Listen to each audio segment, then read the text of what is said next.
একবার নবী করিম সাল্লাল্লাহু আলাইহি সাল্লাম সাহাবীদেরকে বললেন, আল্লাহর পথে দান করো। সকল সাহাবী নিজের সাধ্য অনুযায়ী দান করলেন।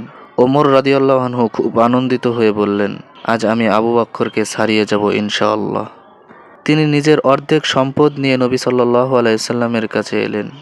নবী সাল্লাল্লাহু আলাইহি সাল্লাম জিজ্ঞেস করলেন, তুমি তোমার পরিবারের জন্য কি রেখে এলে? তিনি বলেন, অর্ধেক। তারপর এলেন আবু বকর রাদিয়াল্লাহু আনহু, সব কিছু দিয়ে দিলেন। নবী সাল্লাল্লাহু আলাইহি সাল্লাম জিজ্ঞেস করলেন, তুমি তোমার পরিবারের জন্য কি রেখে এলে? আবু বকর রাদিয়াল্লাহু আনহু শান্তভাবে বললেন, আমি তাদের জন্য রেখে এসেছি আল্লাহ ও তার রাসূলকে।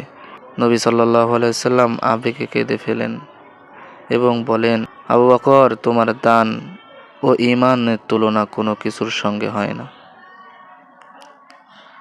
আল্লাহর পথে দান শুধু সম্পদ নয়, এটি বিশ্বাসেরও পরীক্ষা।